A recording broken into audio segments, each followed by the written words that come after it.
صحیح ہے، الحمدللہ۔ بسم اللہ الرحمن الرحیم، نحمدہ و نصلی علی رسولہ الکریم۔ آخری قصہ شروع ہوتا ہے سورہ کہف کا، اور بڑا مشہور ہے، بہت سارے حوالوں سے آج کل بہت زیادہ اس پر گفتگو ہوتی ہے۔ ذوالقرنین کا واقعہ ہے نا، یہ ہم نے پڑھا تو نہیں تھا نا؟ پچھلی دفعہ ہم نے حضرت موسیٰ اور حضرت خضر علیہ الصلوۃ والسلام کا واقعہ پڑھا تھا۔ تو ذوالقرنین کے واقعے میں دو چیزیں ایسی ہیں کہ جو تین چیزیں ایسی ہیں کہ جن پر ہمارا فوکس رہنا چاہیے، جیسے کہ پچھلی سٹوریز میں تھا۔ نمبر ایک، اس قصے کو جو قرآن کریم نے ذکر کیا ہے، تو قرآن کریم اس قصے کی روشنی میں ہم سے کیا چاہ رہا ہے، وہی کور میسج کیا ہے اس کا، ہے نا۔ نمبر دو، جو سورہ کہف کی ہم تھیم لے کر چل رہے ہیں احادیث کی روشنی میں کہ سورہ کہف فتنوں سے بچاتی ہے، تو اس ذوالقرنین کے قصے کا اس فتنے سے بچانے والی چیز کے ساتھ کیا تعلق ہے؟ ٹھیک ہے، دو چیزیں ہو گئی۔ تین چیزیں ہو گئی، ساتھ ساتھ میں سورہ کہف یہ بھی اشارہ کرتی ہے کہ اگر کوئی ایسی چیز ہے کہ جو تمہارے لیے ڈینجر ہے، یعنی فتنہ ہے، تو قصے ہی کے اندر بٹوین دا لائن یا اس کی ورڈنگ میں اس قسم کی چیزوں کو قرآن کریم شامل کر لیتا ہے کہ اگر تم اس چیز سے بچنا چاہو جو تمہارے لیے روحانی اعتبار سے ایک تباہ کن ہو سکتی ہے، تم اس سے بچنا چاہو تو تمہارے پاس کیا فریم ورک ہوگا، یا کیا صفات ہوں گی، یا کیا اسٹریٹجی ہوگی، یا ایکشن آئٹم تمہارے لیے کیا ہے۔ ٹھیک ہے، تو یہ تین چار پہلو ایسے ہیں کہ یہ واقعہ پڑھتے ہوئے ہمیں اس پر تھوڑا سا فوکس کرنا چاہیے، تو انشاءاللہ ہماری لرننگ اچھی ہو جائے گی۔ ذوالقرنین کے قصے کے آخر میں ایک اور تذکرہ آتا ہے یاجوج اور ماجوج کا۔ ٹھیک ہے، تو وہ آج ہم نہیں پڑھیں گے، انشاءاللہ اگلا سیشن ہمارا سورہ کہف کا آخری سیشن ہوگا، تو اس میں تھوڑا سا وہ تذکرہ کرتے ہوئے ہم پھر پوری جو سورت میں ہم نے جو کچھ بھی پڑھا نا، اس کو انشاءاللہ ہم کنیکٹ کریں گے آپس میں، سارے ڈوٹ کنیکٹ کریں گے کہ یار اب سورہ کہف ہمیں کیا فریم ورک دے رہی ہے۔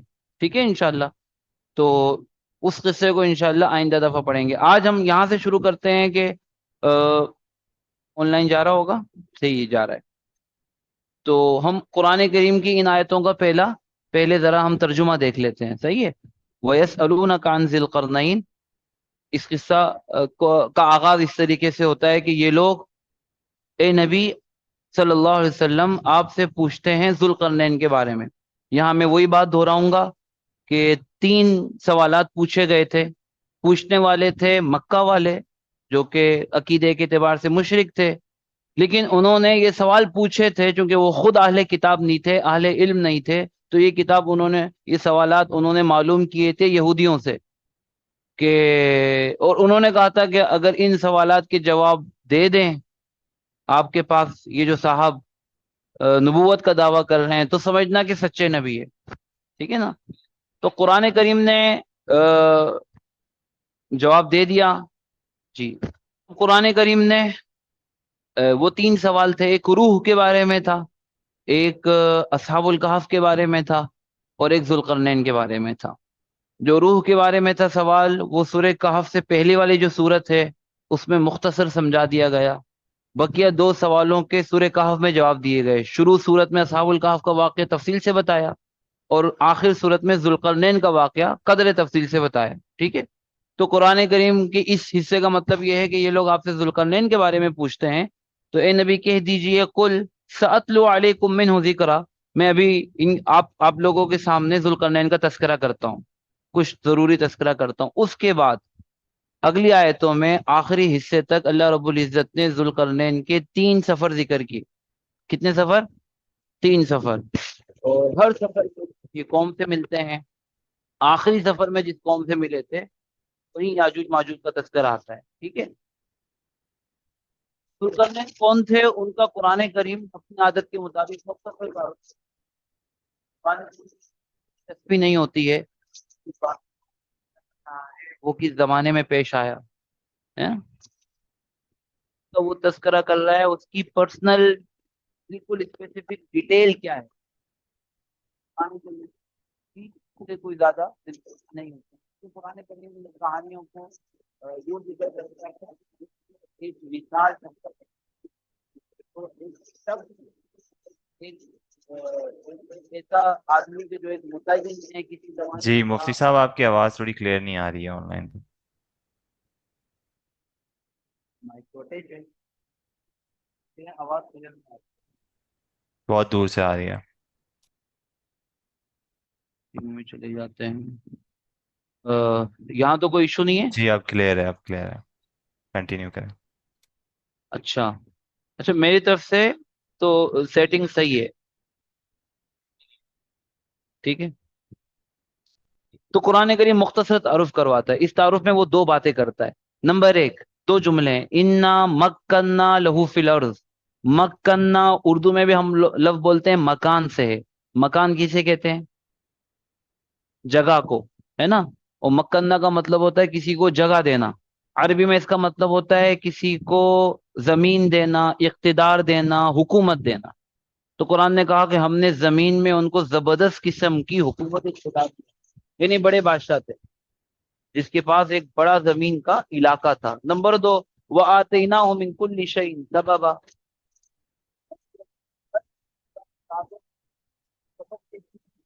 بھی ایسا ذریعہ وسیلہ جس سے آپ کو کام نکال لیں. جیسے کہ رسی کو بھی سبب کہتے ہیں، ایک ٹول ہے. ٹھیک ہے نا. تو اصل مفتی صاحب عربی آواز لینگویج پھر کو. کم ہوگی. دراصل کچھ ہے مائک میں ایشو نا آپ کے. اچھا ہوں. تو ان کے بارے میں دو بات قرآن کریم نے ذکر کی. ایک تو یہی کہ ہم نے حضرت ذوالقرنین کو ہم نے بڑا اقتدار دیا تھا. دوسری بات ہے کہ اس اقتدار کو مینیج کرنے کے لیے ایک بادشاہ کے پاس جو کچھ بھی وسائل ہونے چاہیے، ریسورسز ہونے چاہیے، وہ ہم نے خوب اچھے ان کو دیے تھے. اور لہٰذا اس کے بعد وہ ایک سفر پر نکل کھڑے ہوئے. جس کو بھی اللہ پاک اس قسم کی نعمتیں دیتی ہیں اس کی ذمہ داری ہوتی ہے. ایک راستے کی طرف حتی اذا بلغ مغرب الشمس، چلتے چلتے مغرب کی سمت دنیا کا جو اس وقت کا آباد دنیا کا آخری کنارہ تھا وہاں پہنچ گئے. اور جو وہ وہاں جو لوگ رہتے تھے وہ ایک دریا یہ بڑی نہر یا جھیل کے کنارے رہتے تھے. یہ شام کے وقت پہنچے اور وہ جھیل کا پانی گدلا تھا تو ایسا لگا کہ سورج کسی کیچڑ میں ڈوب رہا ہے. حالانکہ سورج تو ڈوبتا نہیں ہے، مطلب ہمیں نظر اس طرح آتا ہے. لیکن اگر ہم کسی سمندر یا دریا کے کنارے پہ یا بڑی جھیل کے کنارے کھڑے ہوں تو ہمیں دور تک جہاں تک نگاہ جائے گی ایسا لگے کہ سورج جھیل کے اندر ڈوب رہا ہے. تو وہ اس جھیل کا پانی گدلا تھا. یہ محسوس ہوا. قرآن کریم نے بس یہ کرنا چاہا کہ دنیا کے بہت دور دراز علاقے میں گئے تھے اور ان سے جو یہ بات یہاں کہی یہی اگلی دونوں قوموں سے کہی. 3 سفر 3 قوم. اور قرآن کریم نے اگلی 2 جگہ پر یہ بات ذکر نہیں کی ہے تاکہ ہم سمجھ جائیں کہ اگلی دفعہ بھی یہی بات ہوئی تھی. اور انہوں نے یہ بات کی تھی کہ بھائی یہ اللہ کا پیغام ہے، کیونکہ جس کو اللہ بڑی نعمت دیتے ہیں، بڑے وسائل سے نوازتے ہیں، اس کی ذمہ داری ہوتی ہے کہ وہ اللہ کی اس نعمت کا شکر اس طرح سے کرے بندوں کو اللہ کا پیغام پہنچائے. کیونکہ ایک نیک بادشاہ تھے لہٰذا دنیا کی دور دراز آبادیوں کی طرف یہ نکل کھڑے ہوئے اور ان سے یہ بات کہی کہ دیکھو یہ میسج ہے، یہ پیغام ہے، یہ دین حق ہے. اگر اس کو مان لیتے ہو تو تم ہمارے بھائی اور ہم تمہارے ساتھ بڑا اچھا سلوک کریں گے اور ہم تم برابر ہو جائیں گے.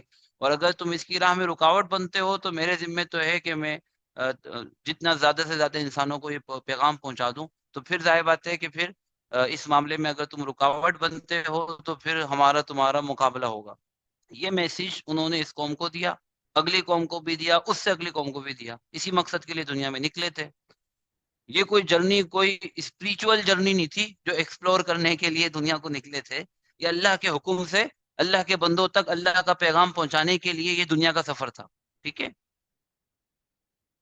تو ان سے قرآن کریم نے یہ بات کہی، ذوالقرنین نے یہ بات کہی کہ قلنا یا وجدہا تغرب فی عین حمیہ. وہاں دیکھا کہ سورج ایک وہاں ایک ایسا لگ رہا ہے جیسے کہ کسی کیچڑ والے چشمے میں. عین چشمے کو کہتے ہیں، حمیہ کہتے ہیں گدلے پانی کو یا گدلے کیچڑ کو. ایسا لگا کہ گدلے پانی میں ڈوب رہا ہے. اور وہاں ایک قوم کو پایا اور ہم نے کہا ذوالقرنین کو کہ ذوالقرنین تمہاری مرضی ہے، اس قوم کے ساتھ تم کیا رویہ سلوک کرتے ہو اصول تمہیں پتہ ہے. قلنا یا ذوالقرنین، اللہ فرماتے ہیں ہم نے ذوالقرنین سے کہا اما ان تعذبا، یا تو تم ان سے لڑو ٹھیک ہے، اور لڑائی ظاہر بات ہے ایک قسم کا عذاب بھی ہوتا ہے کسی قوم پر، جنگ. وَإِمَّا أَن تَتَّخِذَ فِيهِمْ حُسْنًا، یا ان کے ساتھ تم اچھا سلوک کرو. اب جو بھی ان کا نتیجہ ہوگا اس کے مطابق تمہیں ڈیسیجن لینا ہوگا.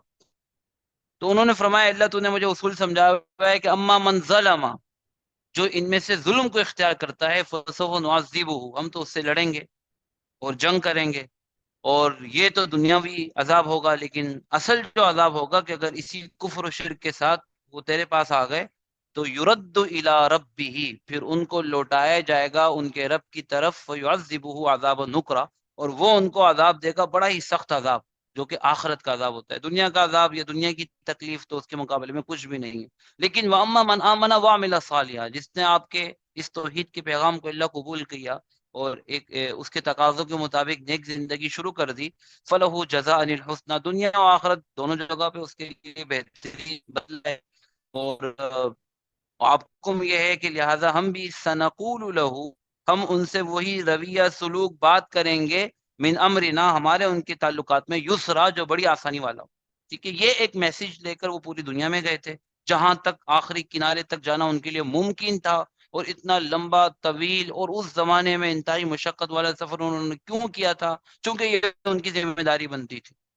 ٹھیک ہے، جب آپ کا شعور ہوتا ہے، آپ پر اللہ کی نعمتیں زیادہ ہوتی ہیں، آپ کے پاس اللہ کے وسائل زیادہ ہوتے ہیں، تو آپ کی ذمہ داری بھی کیا ہو جاتی ہے؟ بتائیں، بڑھتی ہے. ٹھیک ہے، آج کی دنیا میں یہ اصول الٹا چلتا ہے. جس کے پاس وسائل زیادہ ہیں، جس کے پاس نعمتیں زیادہ ہیں، وہ سوچتا ہے کہ میں کیا کروں گا؟ ریٹائرمنٹ کا انتظار، چل کروں گا. ٹھیک ہے، اب مجھے اپنا کام کم کر دینا چاہیے اور خوب مزے کرنا چاہیے، کیونکہ میرے پاس کیا ہے؟ وسائل زیادہ ہیں، نعمتیں زیادہ ہیں. دینی اعتبار سے اس کے برعکس ہے. جتنا زیادہ آپ کے پاس ایکسس بڑھتی چلی جائے گی، اتنی زیادہ آپ کی ذمہ داری بھی بڑھتی چلی جائے گی. جتنا آپ کا انٹلیکٹ بڑھتی چلی جائے گی، آپ کا شعور بڑھتا جائے گا، آپ کا علم بڑھتا چلے جائے گا، اتنا ہی زیادہ جو ہے نا وہ آپ کی ذمہ داری دوسرے انسانوں کے بارے میں بھی، اپنے بارے میں بھی بڑھتی چلی جائے گی. اور یہ ذمہ داری کا یہ تسلسل، یہ مومنٹم کہ ایک کے بعد ایک ذمہ داری آتی چلی جا رہی ہے، ظاہر بات ذمہ داری کو انسان اچھے طریقے سے پورا کرتا ہے تو اللہ مزید اس کو ایکسس دے دیتے. ٹھیک ہے نا، وہ اس کا شعور، اس کے وسائل اور بڑھ جاتے ہیں، تجربہ اور بڑھ جاتا ہے، پھر ذمہ داری اور بڑھ جاتی ہے. تو یہ ایک مومنٹم ہے. ٹھیک ہے، اور یہ کب تک چلتا رہے گا؟ یہ کب تک چلتے رہنا چاہیے بتائیں؟ آخری سانس تک، دینی اعتبار سے. اور یہ کبھی بھی ایسا نہیں ہوگا کہ یہ کم ہو جائے گا کہ اب ریلیکس موڈ میں آ گیا، بہت کام کر لیا، اب تھوڑا سا جو ہے نا وہ زندگی کو انجوائے کریں گے. یہ والا تصور نہیں ہے، بلکہ اور سرکار دو عالم صلی اللہ علیہ وسلم کی زندگی میں آپ یہ دیکھیں، اگر ہم پیک پوائنٹ نکالیں کہ جہاں سے آزمائشوں کا، تکلیفوں کا دور ختم ہو گیا، تو وہ فتح مکہ تھا. مطلب مکہ فتح ہو گیا اور جزیرے کے اندر ہر طرف اسلام پھیل گیا. اب آپ تھوڑے سے ریلیکس ہو سکتے تھے، لیکن ایسا نہیں. ٹھیک ہے نا، آپ آگے جو ہے نا وہ حج تک اللہ کے نبی صلی اللہ علیہ وسلم مستقل سفروں میں بھی رہے، مستقل تربیت میں رہے، مستقل محنت میں رہے، اس کے بعد بھی کئی آزمائشیں آئیں. تو یہی ایک مسلمان کی زندگی ہوتی ہے نا. اپنی پرسنل لیول پر بھی وہ مستقل جد و جہد کرتا رہتا ہے، سوسائٹی اور معاشرے کے لیول پر بھی جو اس کی ذمہ داری ہے وہ مستقل اس کو ادا بھی کرتا رہتا ہے، اور بڑھتی ذمہ داریوں کے اعتبار سے اپنے آپ کو اسکلڈ بھی کرتا رہتا ہے. ذمہ داری بڑھتی ہے، شعور بڑھتا ہے، وسائل بڑھتا ہے، ذمہ داری بڑھتی ہے، تو نئی ذمہ داری کو ادا کرنے کے لیے انسان کو نئی صلاحیتیں بھی درکار ہوتی ہے نا، نئی اسکلز بھی چاہیے ہوتی، نیا علم بھی چاہیے ہوتا ہے، نئی اسٹریٹجی بھی چاہیے ہوتی ہے. اور یہ سب جو ہے نا وہ ایک ایمان والا وہ اس بات کی کرتا رہتا ہے، اپنی ذات میں بھی اور اپنی سوسائٹی میں بھی. تو یہ ایک بہت بڑا ان کی اس سے سبق ملتا ہے کہ یار وہ کیوں نکلے تھے، کیا تھا وہ مطلب، کیا دنیا کھوجنے کے لیے ویسے نکلے تھے؟ ہے نا، مختلف زمانوں میں دنیا کو ایکسپلور کرنے کے لیے بھی مختلف لوگ نکلیں. ٹھیک ہے، وہ مقصد اور ذوالقرنین کے مقصد میں فرق تھا. ٹھیک ہے، اچھا، پھر اللہ فرماتے ثم اتبع سببا، یہ مغرب کی طرف گئے تھے، پھر انہوں نے ایک اور سمت کی طرف رخ کیا. ٹھیک ہے، اور آگے پتہ چلا یہ مشرق کے حصے کی طرف نکلتے ہیں. اچھا، ذہن میں رہے ظاہر بات ہے کہ یہ ہزاروں سال پرانی بات ہے، تو اس وقت جو ہے نا وہ دنیا کی جو آبادی یا معلوم آبادی جو رہ رہی تھی وہ 3 بر اعظم تھے. ایشیا وہ ہب تھا، دل تھا، ہمیشہ سے تمام بڑی تہذیبیں یہیں رہی ہیں قدیم انسانوں کی. نمبر 2 افریقہ، نمبر 3 یورپ. اس کے علاوہ جو بقیہ دنیا تھی وہ ابھی تک یا تو دریافت نہیں ہوئی تھی، یا وہ ابھی تک انسانوں کی آبادیاں وہاں پہنچی نہیں تھی، لہٰذا یہ اس دنیا کے اندر جہاں تک سکتے تھے یہ پہنچے، حتیٰ مطلع الشمسی، یہاں تک کہ مشرقی سمت جہاں سے سورج طلوع ہوتا ہے اس کی آخری آبادی تک پہنچ گئے۔ وہاں انہوں نے ایک قوم کو دیکھا۔ اب یہاں بھی اللہ رب العزت یہ تبصرہ کر رہے ہیں یہ بتانے کے لیے کہ دیکھو کتنی دور دراز چلے گئے تھے، کہ ایک ایسی قوم کے پاس پہنچ گئے کہ جو عام انسانی تہذیب سے بہت دور تھی، اور اتنی بھی ترقی نہیں کی تھی کہ اپنے لیے کوئی پروپر گھر بنا لیتے، لہذا کھلے میدانوں کے اندر یہ بغیر چھت والے مناسب گھروں کے ایسے ہی رہتے تھے۔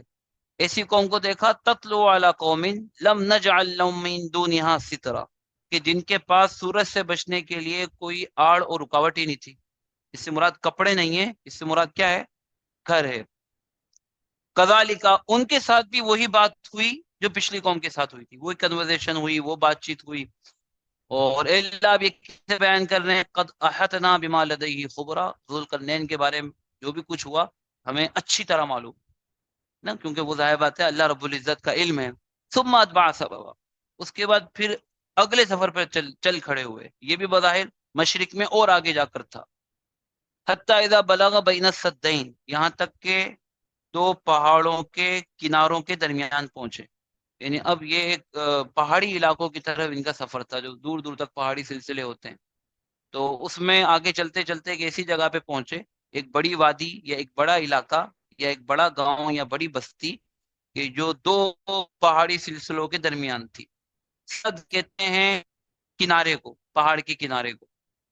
وجد من دونہما قوما، اور اس دونوں پہاڑی سلسلوں کے درمیان انہوں نے ایک قوم کو دیکھا، لا یکادون یفقہون قولا، جو جس کی بات ذوالقرنین اور ان کے ساتھ جو لوگ تھے اور وہ لوگ ذوالقرنین کی بات، یہ دونوں ایک دوسرے کی بات سمجھ ہی نہیں رہے تھے۔ اس کا کیا مطلب؟ وہ لوگ گونگے تھے؟ پھر ہاں، اس کا قرآن کریم کا اس کا مقصد یہ ہے کہ ذوالقرنین بہت دور چلے گئے تھے نا۔ دیکھیں اگر ہم ایک دوسرے کی زبان نہیں بھی جانتے ہوں، لیکن چونکہ مختلف زبانوں والے آپس میں ملتے جلتے رہتے ہیں کبھی نہ کچھ الفاظ ایسے ہوتے ہیں جو ایک دوسرے کی زبان کے جانتے ہیں، لیکن یہ آبادی تھی کہ جو عام بڑی تہذیبوں سے بالکل کٹی ہوئی تھی، لہذا اس کی زبان میں کسی دوسری زبان کا کوئی لفظ تھا ہی نہیں، نہ ان کی زبان کا کوئی لفظ ذوالقرنین اور اس کے ساتھی لوگ جانتے تھے۔ اس کا مطلب ہے کہ قرآن کریم بس یہ سمجھانا چاہ رہا ہے یہ بہت دور دراز دنیا کے علاقے میں پہنچ گئے تھے۔ اچھا، اب پھر گفتگو کیسے ہوئی؟ کوئی ترجمان ڈھونڈا ہوگا، کوئی شخص ڈھونڈا ہوگا، قرآن کریم کو اس سے دلچسپی نہیں تھی، باہر کنورزیشن شروع ہو گئے، بات چیت شروع ہو گئی، لیکن یہ دونوں براہ راست ایک دوسرے کی بات نہیں سمجھ رہے تھے، کوئی واسطہ تھا۔ اور انہوں نے دیکھا کہ بھائی ذوالقرنین بڑے اچھے آدمی ہیں، اور بظاہر انہوں نے ان کی بات مان لی، اور آگے انہوں نے ایک فرمائش کی، اپنی ایک مشکل کا اظہار کیا۔ ان کو ایسا لگا کہ شاید یہ بڑا طاقتور بادشاہ ہے، نیک دل بادشاہ ہے، اچھا بادشاہ ہے، عادل بادشاہ ہے، تو ہماری مدد کرے گا۔ اور انہوں نے اپنی کیا شکایت کی کہ قالوا یا ذا القرنین ان یاجوج و ماجوج مفسدون فی الارض، کہ اے ذوالقرنین یہ دو قبیلے ہیں یاجوج و ماجوج، اور یہ ہماری علاقے میں آ کر فساد مچاتے ہیں۔ اب فساد مچانے سے آپ کے ذہن میں کیا کرتے ہوں گے؟ ہیں؟ ہاں، لوٹ مار، کیا کرتے ہیں؟ لوٹ مار کرتے ہیں۔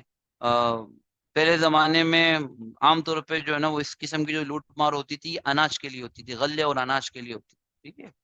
تو یہ لوٹ مار کرتے ہیں اور اس دوران یہ مزاحمت کرتے ہیں تو بے درے قتل بھی کر دیتے ہیں، فساد کے اندر یہ چیزیں آ گئی۔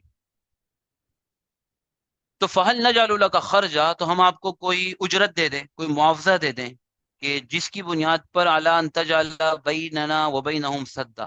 اب یہ جو دو پہاڑی سلسلے تھے یہ دور تک جا رہے تھے، اوپر سے یہ بند تھے، یہ ان کے درمیان سے نکل کر آتے تھے، تو یہ اسی جگہ سے یہ آتے ہیں۔ اب انہوں نے یہ بتایا ہوگا کہ بھئی ان سے مقابلہ بہت مشکل ہے، بڑے جنگجو قسم کے، وہ بڑے جو ہے نا وہ بدماش قسم کے ہیں، تو آپ ایسا کریں کہ اس راستے کو ہی بند کر دیں، ٹھیک ہے؟ اب یہاں یہ سوال بھی پیدا ہوتا ہے کہ بھئی ذوالقرنین تو بڑے بادشاہ تھے، ظاہر بات ہے اتنے دنیا کے دور دور سفر پہ جا رہے تھے، تو ان کی لشکر میں کتنے افراد ہوں گے اندازاً؟ تب آپ کے ذہن میں کیا فگر آ رہا ہے؟ ہزاروں میں تو ہوں گے نا، ہو سکتا ہے لاکھوں میں ہو لیکن کم از کم ہزاروں میں تو ہوں گے. تو اتنے بڑا لشکر ہے، وہ چلے جاتے ذوالقرنین کا تعاقب کرتے ہوئے، کہیں جا کے ان کو پکڑ لیتے، ختم کر دیتے. ٹھیک ہے، لیکن چونکہ یہ پہاڑی سلسلہ تھا اور ان کا کوئی ٹھکانہ معلوم، اتنی معلومات تھی کہ یہاں سے آتے ہیں، رہتے کہاں ہیں، جاتے کدھر ہیں، اور یہ کچھ پتا نہیں تھا. لہٰذا ذوالقرنین کو بھی ایسا ہی محسوس ہوا کہ مجھے اس قوم کی مدد کرنی چاہیے، اور یہی ایک واحد راستہ ہے کہ اس راستے کو کیا کر دیا جائے، بند کر دیا جائے. ٹھیک ہے، تو انہوں نے کہا، اور انہوں نے پیشکش بھی کی کہ ہم آپ کو اجرت دیتے ہیں اس زمانے کے اعتبار سے، یا تو سونا چاندی ہوگی یا اناج ہوگا، جو بھی ہو ہم آپ کو معاوضہ دیتے ہیں اس کام کو. تو انہوں نے کہا کہ بھائی ما مکنی فی ربی خیر، یعنی اس میں بھی ایک سبق ہے کہ جو بھی میرے پاس ہے نا وہ میرے رب نے مجھے دیا وہ کافی ہے، یعنی مجھے آپ سے کوئی آنا پائی نہیں چاہیے، کوئی معاوضہ نہیں چاہیے. ٹھیک ہے، یہ کام تو میں ضرور کروں گا، ہاں البتہ چونکہ یہ کام بڑا ہے، لہذا فاعینونی بقوہ، اپنی افرادی جو قوت ہے نا ان کے ذریعے سے تم میری کیا کرو، مدد کرو. افرادی قوت کا مطلب کیا ہے؟ ہاں، یعنی اس کا مطلب ہے کہ کوئی ایسا کام تھا جس کے لیے بڑی محنت اور بڑے افراد، ٹیم درکار تھی بڑی، ہے نا. اب اندازہ لگائیں کہ ذوالقرنین کے ساتھ لشکر ہزاروں میں، پھر بھی وہ اتنا بڑا کام تھا کہ اس کے لیے وہ لشکر بھی کیا کر رہا تھا، کم پڑ رہا تھا، ہے نا. وہ ظاہر ٹرین لوگ تھے، وہ جنگجو لوگ تھے، وہ سپاہی ٹائپ کے لوگ تھے نا، وہ بھی کم پڑ رہے تھے، تو ان کو مقامی افراد کی مدد کی ضرورت ہو گئی. تو میں کیا کروں گا کہ ہم سب مل کر ایسا کریں گے کہ اجعل بینکم و بینہم ردما، میں ان کے اور تمہارے درمیان ایک مضبوط رکاوٹ بنا دوں گا. میں کر لیتا ہوں، ٹھیک ہے. اور قرآن کریم کہتا ہے کہ وہ لوگ بھی اس پر راضی ہو گئے، ذوالقرنین کے ساتھ لگ گئے. اور آگے کی بات کا خلاصہ یہ ہے کہ انہوں نے لوہے کے بڑے بڑے پیس بنائے، ٹھیک ہے، اور اس کو اس کی ایک وال بنا دی. اب یہ وال کیا زمین سے کھڑی ہوئی ایسی تھی، یہ زمین پہ بچھی ہوئی چھت کی طرح تھی، اس میں دو رائے ہو سکتی ہے، میں آپ سے آگے ذکر کرتا ہوں. بہرحال ایک وال بنا دی، اور اس کے اندر پگھلا وہ، اس کو خوب گرم کر کے، لوہے کو گرم کرتے ہیں تو وہ سرخ ہو جاتا ہے، اور اسی گرم گرم لوہے کی اس دیوار کے اندر درمیان میں انہوں نے پگھلا ہوا تانبا ڈال دی. ظاہر بات ہے کہ جب وہ ٹھنڈا ہو گیا تو کنکریٹ ایک بہت مضبوط اور بہت موٹی دیوار، لوہے اور پگھلے ہوئے تانبے کے ساتھ. انہوں نے کہا کہ آتونی زبر الحدید، مجھے لوہے کی چادریں، لوہے کے ٹکڑے لا کے دو. ظاہر بات ہے کہ لوہے کو ایک خاص شیپ میں ڈھالنا اور لوہا نکالنا اور بھٹی میں بنانا، یہ بھی کوئی معمولی کام نہیں تھا. کوئی اسٹیل مل تو نہیں تھی کہ کہیں سے جو ہے نا وہ ایک دم سے منگوا لیتے. تو یہ سارا کام انہوں نے کیا ہوگا، اس میں وقت بھی لگا ہوگا، وسائل بھی لگے ہوں گے.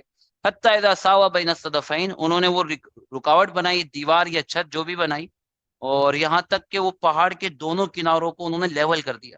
ٹھیک ہے، یا تو یہ اگر دیوار تھی، دیوار سمجھتے ہیں ہم، اس کو کہتے ہیں جو زمین سے یعنی جو ہے نا وہ ورٹیکل، ورٹیکل کہتے ہیں نا اس کو کہتے ہیں نا. تو یہ دیوار ہوگی تو اس طرح ہوگی، تو دونوں پہاڑ کے کناروں کے انہوں نے بالکل لیول پہ کر دیا کہ اب یہاں سے نہیں آ سکتے ہیں. بعض لوگ یہ بھی کہتے ہیں، بعض وجوہات کی وجہ سے پرسنلی مجھے یہ بات ٹھیک لگتی ہے کہ وہ دیوار نہیں تھی، وہ چھت تھی.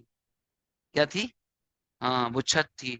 اور وہ جو نیچے کی طرف سے نشیبی علاقوں سے جو وہ آتے تھے اپنی جگہ سے، وہ ایک ہی آنے کی جگہ تھی، اور اوپر دونوں پہاڑ تھے، انہوں نے اس کو یوں چھت سے کر دیا، جو ایک بہت عظیم اور بہت بڑا علاقہ تھا، اس کو انہوں نے روف بنا دی.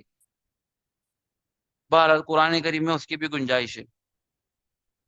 تو پھر کیا کہا کہ ساوا بین الصدفین، اس رکاوٹ کو، چاہے وہ چھت تھی چاہے دیوار تھی، جب انہوں نے پہاڑ کے دونوں کناروں کے برابر کر دیا تو قالا انفخو، لوہے کو دھونکنے کے لیے، اس میں آگ جلانے کے لیے، آگ کو بھڑکانے کے لیے اس سے کام لیا جاتا ہے. وہ اچھی طریقے سے انہوں نے آگ بھڑکا دی، اور لوہا گرم ہو گیا. حتی اذا جعلہ نارا، یہاں تک کہ لوہا کیا بن گیا، آگ، یعنی آگ کی طرح کیا ہو گیا، سرخ، اتنا گرم ہو گیا.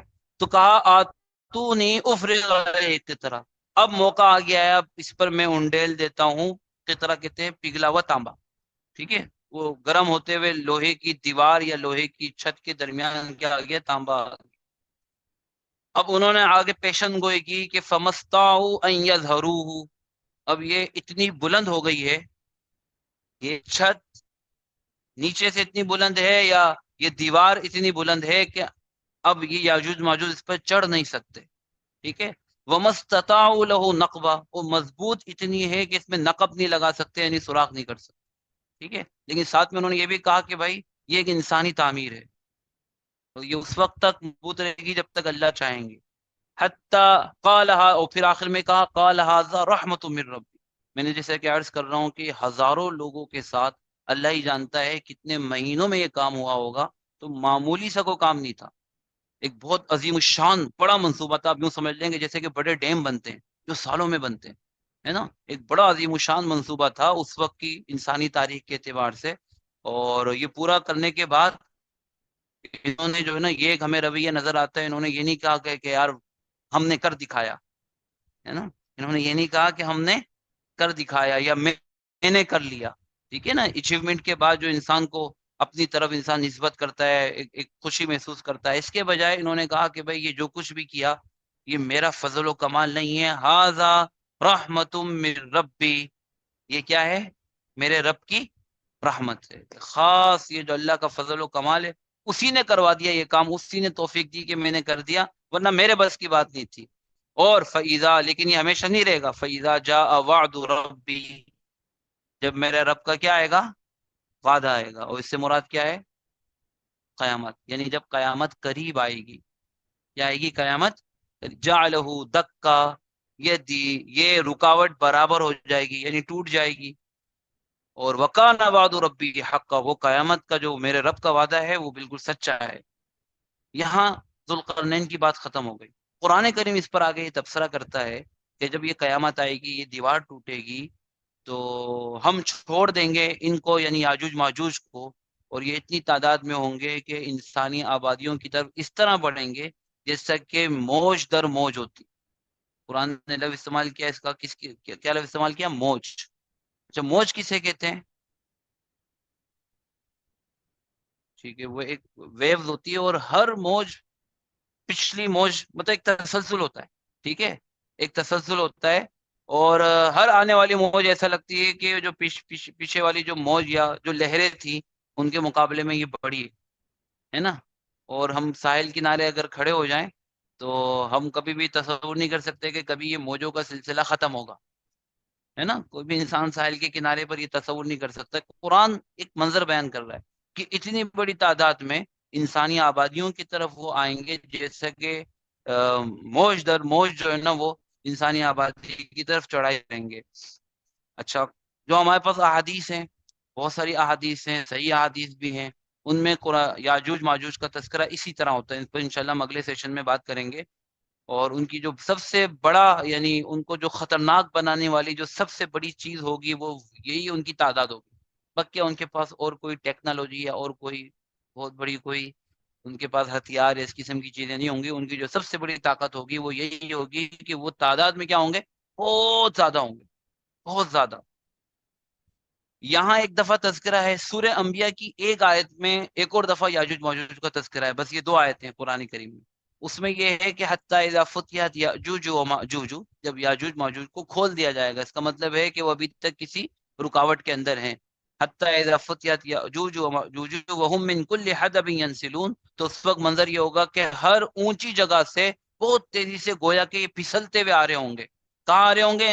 عام انسانوں کی آبادیوں کی طرف. بہرحال اللہ فرماتے ہیں کہ پھر اس کے بعد پھر قیامت کا منظر ہوگا کہ وہ نفخ فی الصور، سور پھونکا جائے گا اور ہم سب لوگوں کو جمع کر لیں گے. قیامت کی یا آخری زمانے کی ہمارے پاس جتنی بھی نشانیاں ہیں اس میں یاجوج ماجوج کا، جیسے ہم نے دجال کے بارے میں پڑھا تھا، ٹھیک ہے، یاجوج ماجوج کا آنا دجال کے بعد ہوگا. تھوڑا سا پھر دوبارہ ترتیب کو یاد رکھیں. ہم نے آپ کو شروع میں بتایا تھا کہ پہلے ایک بڑی جنگ ہوگی، ٹھیک ہے، حضرت مہدی کا ظہور ہوگا، مسلمانوں کو اس جنگ میں غیر معمولی طور پہ فتح ہوگی. دنیا میں تقریباً 7-5 سال بالکل امن ہو جائے گا. پھر دجال کا خروج ہوگا، دنیا دوبارہ پھر 1 سال اور 2 ماہ 3 ماہ پھر فتنے میں آ جائے گی. پھر جو ہے نا حضرت عیسیٰ علیہ الصلوۃ والسلام کا نزول ہوگا، دجال کا فتنہ کیا ہوگا؟ دنیا سے ختم ہو جائے گا. اکثر دنیا صحیح مذہب پر، دین پر آ جائے گی، یعنی دین اسلام پر آ جائے گی. حضرت عیسیٰ علیہ السلام جب دنیا میں موجود ہوں گے، انہی کی موجودگی میں یاجوج ماجوج کا خروج ہوگا. اس کو کہتے ہیں خروج کا لفظ، ٹھیک ہے. اور اللہ رب العزت حضرت عیسیٰ علیہ السلام سے فرمائیں گے، جس کی تفصیل انشاءاللہ ہم بعد میں پڑھتے ہیں، کہ بھئی یہ ایسے میرے بندے ہیں کہ جن کا تم مقابلہ نہیں کر سکتے. لہٰذا اس وقت کے دنیا کے انسان بجائے مقابلے کے وہ محفوظ جگہ ڈھونڈیں گے جہاں رہ سکے. فضون بنائیں گے یا اسی جگہ پہ چھپ جائیں گے. ٹھیک ہے، انشاءاللہ اس کی ڈیٹیل ہم آگے پڑھتے ہیں. یہ ہم نے ترجمہ پڑھ لیا. اب آ جائیں انہی آیتوں سے کچھ اور باتیں سمجھ میں آتی ہیں. یہاں یہ دیکھیں خلاصہ یہ ہے کہ بھائی اللہ کے نیک بندے ذوالقرنین تھے، اور قرآن کریم نے اللہ نے بڑی حکومت اقتدار دیا، پوری دنیا میں انہوں نے سفر کیا اور یاجوج ماجوج کے خلاف ایک دیوار یا رکاوٹ بنائی. صحیح ہے. ابھی جو قرآن کریم نے ہمیں ذوالقرنین کے بارے میں معلومات دی، تو بس یہی آخری اور حتمی معلومات ہے. اس کے علاوہ احادیث میں ذوالقرنین کے بارے میں کوئی خاص تذکرہ نہیں، یعنی احادیث ذوالقرنین کے اس تعارف پر کوئی خاص اضافہ نہیں کرتی.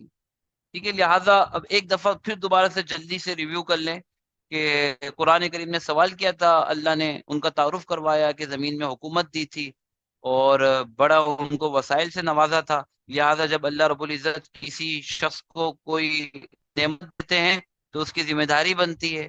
لہٰذا وہ دنیا میں نکل کھڑے ہوئے. قرآن کریم نے آگے یہی بیان کیا. اس کے بعد ان کا 3 سفروں کا تذکرہ ہوا، 3 قوموں سے وہ ملے، ایک ہی میسج دیا، دعوت توحید دی، کہا کہ بھائی ایمان لائیں، صالح زندگی اختیار کریں، تمہارے ساتھ ہم نرمی کا معاملہ کریں گے، اگر تم اپنے کفر و شرک پہ اصرار کرتے ہو تو پھر ہمارے اور تمہارے درمیان جنگ ہوگی. پہلی قوم کا قرآن کریم تذکرہ کرتا ہے.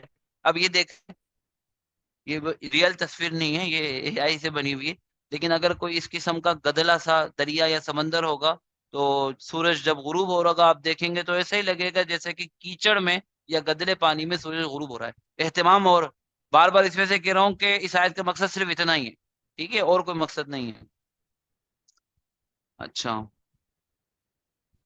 وہ دیکھیں قرآن کریم یہ جو قوموں کے بارے میں ایک ایک لائن کا تبصرہ کر رہا ہے نا، یہ صرف اتنا بتانا ہے کہ ذوالقرنین مشرق و مغرب کے بہت دور دور کے علاقوں میں انہوں نے سفر کیا.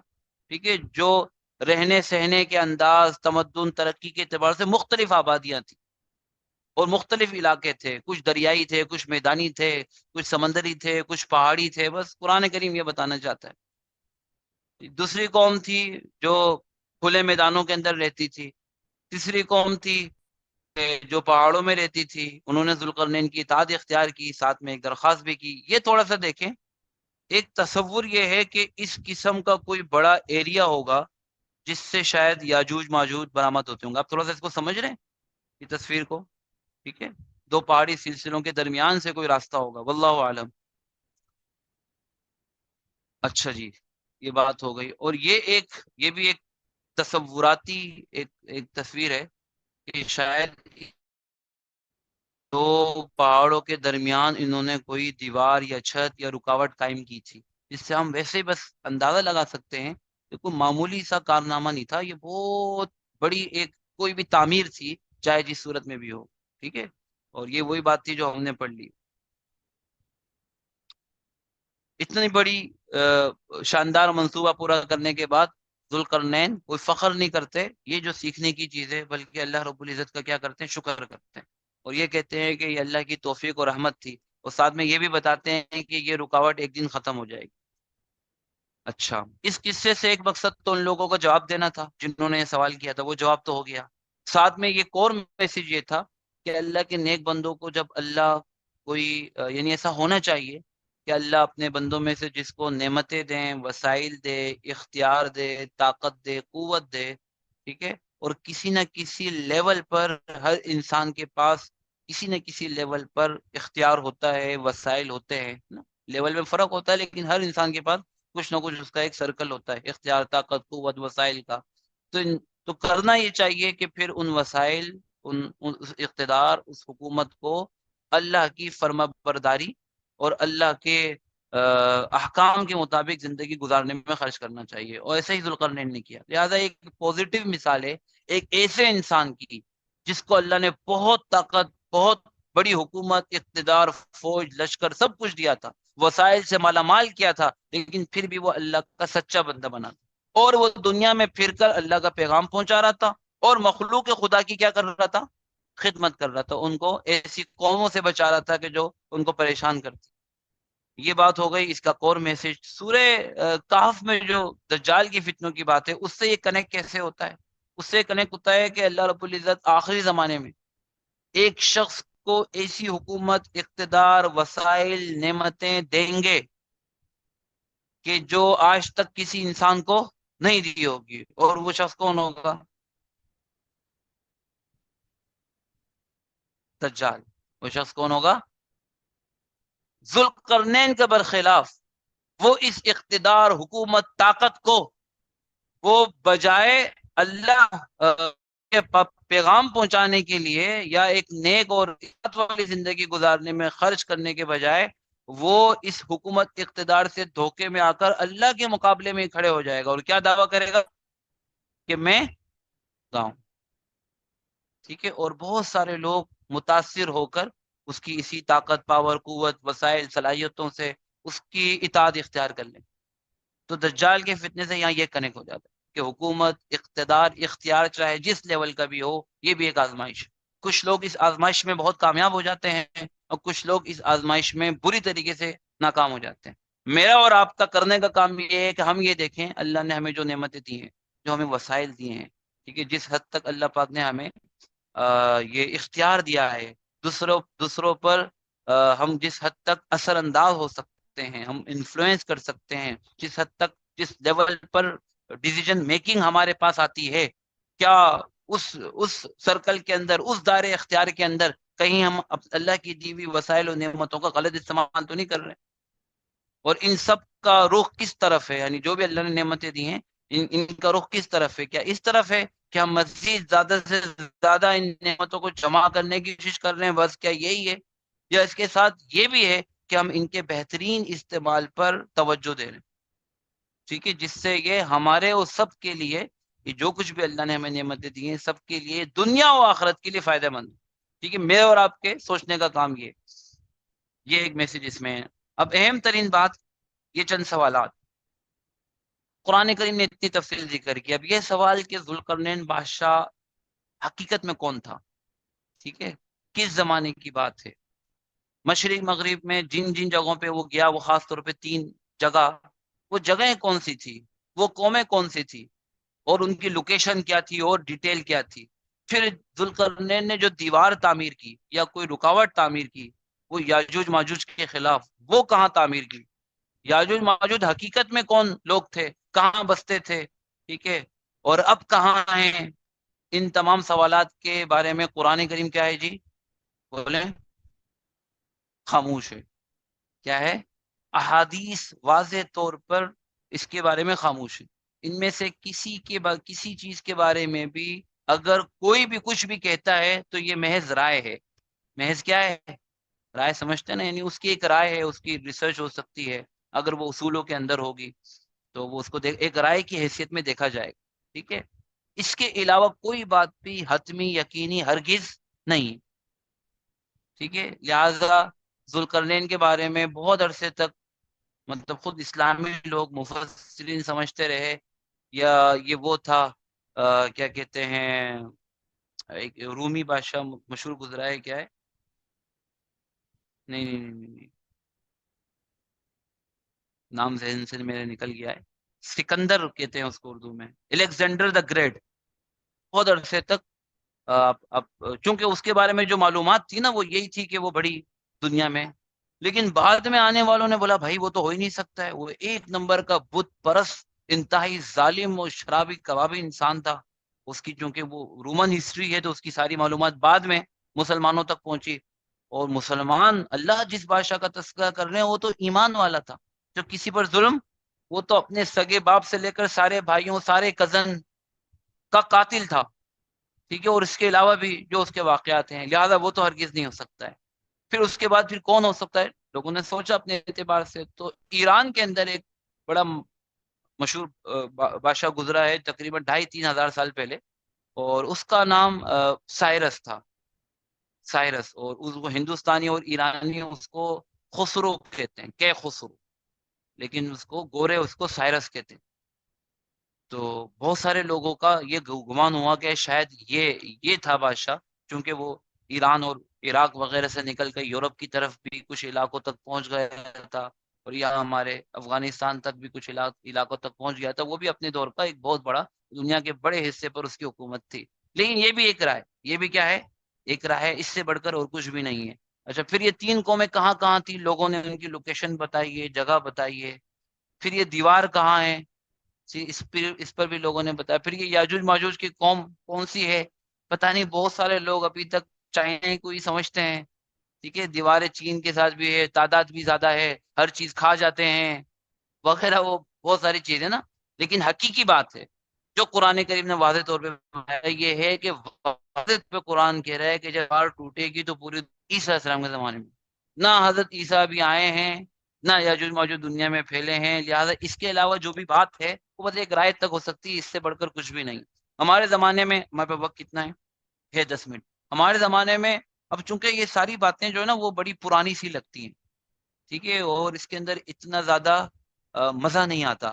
تو اب اس کو نئے زمانے کا، نئی نسل کے لیے اس کو ٹیسٹ کیسے دیا جائے، تو چونکہ ہم جس دنیا کے اندر رہ رہے ہیں یہاں جو ہے نا وہ سائنٹیفک سوچنے کا انداز اس کی زیادہ پذیرائی ہے نا. تو ہر چیز کو سائنٹیفک ہونا چاہیے اور وہ تھوڑا سا ایک ریشنل ہونا چاہیے، لاجیکل لیول پر ہونا چاہیے. تو اس سے کیا ہوتی ہے، ایک قسم کی نا کشش پیدا ہوتی ہے. تو کچھ لوگوں نے اس ساری بات کو اب کیونکہ سوال پیدا ہوتا ہے نا کہ یار یاجوج ماجوج کہاں ہیں بھائی، آپ کہہ رہے ہو اتنی بڑی آبادی ہوگی ان کی نظر ہی نہیں آ رہے، اور آج ہم سیٹلائٹ سے دنیا کا چپا چپا چھان مار چکے ہیں، پتہ ہی نہیں اتنی بڑی آبادی ہے، ایکسپلور ہی نہیں کیا کسی انسان نے، وہ دیوار کہاں ہے وغیرہ وغیرہ. اس قسم کے سوال اٹھتے ہیں تو انہوں نے بڑا ایک آسان طریقے نکال لیا، انہوں نے نکال لیا کہ جس سے سارے سوالات ہی ختم ہو جاتے ہیں. ہاں، قرآن کریم کی تشریح بدل جاتی ہے، قرآن کریم کی تشریح نہیں بلکہ تعریف ہو جاتی ہے قرآن کریم. ٹھیک ہے، وہ ساری آیتوں کے نا الگ الگ مطلب لینے پڑیں گے آپ کو، جو کہ قرآن کریم کے الفاظ کے معنی نہیں ہے، ہر لفظ کے معنی آپ کو الگ لینے پڑیں گے. انہوں نے کہا کہ بھائی یہ جو یاجوج ماجوج تھے یہ تو کی مخلوق تھے ہی نہیں، یہ کون تھے؟ ایلین. اور یہ آتے تھے ایک پورٹل کے ذریعے سے. یہ کس کے ذریعے سے آتے تھے؟ لگ رہا ہے نا ذرا سے فکشن موویز کا ایک تصور لگ رہا ہے نا. یہ پورٹل کے ذریعے سے آتے تھے کسی اور پلینٹ سے، زمین میں آ کے تباہی مچاتے تھے اور واپس اسی پورٹل میں گھس کر غائب ہو جاتے تھے. لہٰذا وہ ذوالقرنین نے کیا کیا، ذوالقرنین نے یہ پورٹل بند کر دیا، ختم کہانی ختم، کہیں ڈھونڈنے کی ضرورت ہی نہیں ہے ان کو. ٹھیک ہے، تھوڑا سا لاجیکل بھی لگ رہا ہے، سائنٹیفک بھی لگ رہا ہے، خاص طور پہ فکشن موویز کے ساتھ بہت زیادہ وہ لگ رہا ہے. تو اب لیکن یہ بات بھلے جتنی بھی اچھی لگے، یہ قرآن کریم کی تشریح تفسیر کو بالکل بدل دیتی ہے. سمجھے میرے بات؟ قرآن کریم نے واضح طور پر کہا کہ یہ سفر کہاں تھا، کسی اور پلینٹ کا سفر تھا، یا مشرق و مغرب کا تذکرہ کیا. ہم سولر سسٹم سے باہر اس طرح کے کسی نظام سے واقف، ستارے بہت سارے ہوں گے، ہم واقف نہیں ہیں، ہے نا. مارس تک بڑی مشکل سے انسان پہنچا ہے، ٹھیک ہے، دوربینیں آگے چلے گئی ہیں، لیکن ہم کسی ایسی آبادی سے واقف نہیں ہیں. تو بالکل ایک ہوا میں تیر ہے کہ کوئی ایلین ہو. پھر دوسری بات یہ ہے کہ قرآن کریم نے تذکرہ کیا کہ ان کا سفر زمین میں تھا، انسانوں کے ساتھ تھا. وہ مطلب دنیا میں کوئی بھی نبی آتا ہے تو وہ ایلین کے لیے نہیں آتا ہے، مطلب نبی یا اللہ کا ولی، اس کا پیغام کس تک پہنچانا ہوتا ہے؟ انسانوں تک. تو وہ انسانی آبادیوں میں سفر کر رہے تھے، مشرق و مغرب اسی پلینٹ ارتھ پر ہوتے ہیں. پھر اس کے بعد جو ہے نا وہ قرآن ذکر کرتا ہے کہ پہاڑ تھے، لوہا، تانبا، فوجی، دیوار بنانا، یہ سارے الفاظ اگر آپ یہ والی انٹرپریٹیشن لیتے ہیں نا، ان تمام الفاظ کے معنی تبدیل کرنا پڑیں گے. اور قرآن کریم میں اتنی بڑی ہم تبدیلی کیوں کریں؟ کیا اس وجہ سے صرف کہ وہ یہ والی انٹرپریٹیشن ہمیں کلک کر رہی ہے، اپیلنگ لگ رہی ہے، فینٹیزی ایک محسوس ہو رہی ہے، کیا صرف اس وجہ سے؟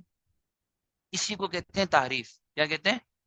اچھا آپ فرق سمجھیں. اس سے پہلے بھی میں نے کہا نا، لوگوں نے کہا کہ یار فلاں جگہ شاید یاجوج ماجوج کی دیوار ہوگی، فلاں شخص ذوالقرنین ہوگا، وہ بھی انٹرپریٹیشن تھی، لیکن انہوں نے واضح طور پر کہا کہ یہ کوئی حتمی بات نہیں کر رہے ہیں، ہمارا انداز ہے. دوسری بات، ان کی انٹرپریٹیشن سے آپ سمجھیں ایک بڑی پکچر ہے جس کے کئی پزل ہیں. کچھ پزل قرآن کریم نے بتا دیے، کچھ پزل میں کوئی پکچر نہیں، انہوں نے اپنی طرف سے رنگ بھرا، لیکن اس طرح رنگ بھرا کہ بقیہ پکچر خراب نہیں ہوئی. تو وہ بات کسی حد تک کیا تھی؟ قابل قبول تھی. لیکن اگر آپ یہ والے جو فکشن کے تصورات ہیں نا، اس سے اگر بقیہ پزل سے آپ تصویر مکمل کرتے ہیں نا، تو جو موجود پزل ہیں جو قرآن کریم نے بتائے ہیں اس کی تصویر کیا ہو جائے گی؟ بدل جائے گی. اس کو کہتے ہیں تعریف. اس کو کیا کہتے ہیں؟ اچھا، میں نے چونکہ یہ رجحان بہت زیادہ ہے، سنا جاتا ہے، بولا جاتا ہے، پڑھا جاتا ہے، یوتھ میں پاپولر ہے، اس وجہ سے تھوڑا سا میں نے آپ کو ڈیٹیل بتا دی. یہی باتیں بقیہ باتوں کے بارے میں، اصحاب الکاف کے بارے میں میں نے تھوڑا سا اشارہ کیا تھا، یاجوج ماجوج کے بارے میں اگلی دفعہ کرتے ہیں. تو ہم قرآن کریم کو اصولوں کی روشنی میں سمجھتے ہیں. وہ اصول کسی ایک شخص نے نہیں بنائے، خود سرکار دو عالم صلی اللہ علیہ وسلم نے تفسیر کی، آپ سے صحابہ نے سیکھے، انہوں نے اس طرح قرآن کریم کی انٹرپریٹیشن کی، ان سے سلف سالین نے سیکھے. اس سارے تسلسل سے ایک علم تفسیر کا امپائر کھڑا ہوا ہے. ایسا نہیں ہے کہ قرآن کریم کوئی یتیم کتاب ہے جس کا جس طرح دل چاہے وہ تفسیر کر سکتا ہے، ایسا ہرگز نہیں ہے. بلکہ اس کے پیچھے کیا ہے، پورا ایک بڑا سائنٹیفک، ایک پوری لوجیکل لیول پہ ایک پورے علم کے اصول ہیں. ان اصولوں کی روشنی میں ہمیشہ جو بھی انٹرپریٹیشن ہوتی ہے اس کو پرکھا جاتا ہے کہ کس حد تک یہ قرآن کے مطابق ہے، اس کے مقاصد کے مطابق ہے، اور کس حد تک اس کے مقاصد سے کیا ہے، باہر ہے. تو مقاصد کے اندر ہو تو اس کو تشریح کہا جاتا ہے، قرآن سے الائن ہو رہی ہو تو تشریح کہا جاتا ہے، اس سے باہر ہو، قرآن کے مخالف ہو رہی ہو تو اس کو تحریف کہا جاتا ہے. ٹھیک ہے. تو انشاءاللہ اللہ نے چاہا تو یہاں سے آگے پھر یاجوج ماجوج کو دیکھتے ہیں اگلی دفعہ انشاءاللہ. اگلی دفعہ سورہ کہف کا آخری سیشن ہوگا انشاءاللہ. ہم پوری سورت کو ریوائز کر کے اس قصے کو دیکھ کر پھر انشاءاللہ آئندہ مشورہ کرتے ہیں. آپ لوگ بھی رائے دیجیے گا آپ کے ذہن میں کیا ہے، ہم آپس میں مشورہ کرتے ہیں کہ آئندہ اس سلسلے کو ہم کیسے جاری رکھیں. کوئی سوال ہو تو ضرور کر لیں. جی جی، ذوالقرنین کے بارے میں جیسے میں نے کہا کہ احادیث میں کوئی تفصیل نہیں ہے. یاجوج ماجوج کے بارے میں ایسا نہیں ہے. ہمیں کئی احادیث، اگر ہم صرف سیاہ ستہ کی بھی احادیث لے لینا تو تقریباً 1 درجن کے قریب پہنچے گی، جو قریب قریب ہمیں ڈیٹیل دے رہی ہیں. بخاری مسلم دونوں میں، دیگر ترمیزی کے اندر بھی، سنن ترمیزی میں بھی یہ روایت ہے، اور حضرت ابو ہریرہ رضی اللہ تعالیٰ عنہ سے بھی مروی ہے، دیگر اور صحابہ سے بھی ہے کہ یاجوج ماجوج روز اس دیوار کو چاٹتے ہیں. روز چاٹنے سے کیا مقصد ہے واللہ عالم. ٹھیک ہے، ہو سکتا ہے واقعی میں چاٹنا ہو، ٹھیک ہے، ہو سکتا ہے کوئی اور مطلب. روزانہ اس دیوار کو کھودنے کی، کریدنے کی، ختم کرنے کی کوشش کرتے، ٹھیک ہے، اور کر لیتے ہیں. لیکن وہ جب قریب پہنچ جاتے ہیں نا تو وہ تھک جاتے ہیں یا دن ختم ہو جاتا ہے، تو وہ کہتے ہیں کہ بقیہ ہم بہت سارے کام کل پہ ٹال دیتے ہیں نا وہ. جب اللہ کی طرف سے، چونکہ اس دیوار کا ٹوٹنا بھی اللہ کو منظور نہیں ہے، جب وہ کل واپس آتے ہیں تو جہاں تک انہوں نے چھوڑا تھا ان کو نہیں معلوم تھا کہ اب مثلا ایک بات گئی یا ایک گز رہ گیا ہے، وہ شروع تک دوبارہ آ جاتی ہے وہ دیوار اللہ کی طرف سے. مطلب پھر دوبارہ اس کو وہ کھودنے کی، کریدنے کی، توڑنے کی کوشش کرتے ہیں، اور ایسا ہر روز کرتے ہیں، ایسا ہر روز کرتے ہیں، اور قیامت تک اس طرح کرتے رہیں گے. پھر جس دن وہ دیوار اللہ کو توڑنا مقصود ہوگی، اس دن ان کا سردار یہ کہے گا کہ یہاں تک ہم کر لیتے، اب انشاءاللہ ہم کل کریں گے. یعنی یہاں اللہ کا وہ نام لے گا، اور یہ ظاہر بات ہے اللہ ہی دل میں القاء کریں گے اس کے. اگلے دن وہ دیوار دوبارہ اپنی پہلے والی حالت پر نہیں آئے گی، جہاں تک انہوں نے چھوڑا تھا وہیں تک رہے گی. پھر وہ آسانی کے ساتھ اس کو توڑ دیں گے، وہ باہر آ جائیں گے. یہ حدیث میں آتے ہیں. اور بھی کچھ معلومات ہیں انشاءاللہ آئندہ اس کا تذکرہ کرتے ہیں. یہ بات بالکل ٹھیک ہے جو آپ نے ذکر کی. جی جی جی جی بالکل. یہ بھی ایک اس میں اندر یہ بھی بات ہے کہ یہ دیکھیں، مطلب یہ ضروری نہیں ہے کہ اللہ کی ہر مخلوق یا ہر اللہ کے جو کارنامہ ہمیں نظر بھی آئے. ہم ویسے ہم قرآن کریم پہ یقین رکھتے ہیں، لہٰذا ہم ایک اور مخلوق کا تصور مانتے ہیں جن کو ہم جنات کہتے ہیں، ہے نا. ان کی آبادیاں ہمارے ساتھ ہی رہتی ہیں لیکن ہمیں نظر نہیں آتی ہیں. تو ہمیں اس بات پہ کیوں اصرار ہے کہ مانیں گے جو ہمیں نظر آ رہی ہے. ایسا ضرور ہو سکتا ہے کہ کہیں انہی انسانی آبادی کسی پہاڑی سلسلوں میں، کسی برفانی علاقوں میں ان کی آبادیاں ہوں، اور وہ انویزیبل، ہمارے لیے ویزیبل کسی بھی طریقے سے اللہ کا، اس کی کوئی بھی وجہ ہو سکتی ہے نا. تو ہمارے لیے اتنی بات کافی ہے کہ اللہ نے قرآن میں تذکرہ کر دیا، سرکار دو عالم صلی اللہ علیہ وسلم نے احادیث میں تذکرہ کر دیا. ہمارے لیے جتنی ضروری بات تھی اس کے اندر آ گئی.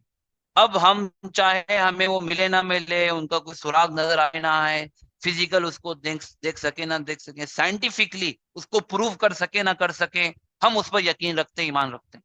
ٹھیک ہے، یہی ہمارے ایمان کا حصہ ہے. اور ہم تو دعا کریں، اللہ کرے کہ بھائی ہم نہ دیکھ پائیں، ہے نا. ظاہر بات ہے وہ فتنے کا زمانہ ہوگا، ہم کیوں دعا کر رہے ہیں کہ ہم ان کو دیکھیں. ٹھیک ہے انشاءاللہ. جزاکم اللہ خیر. احسن.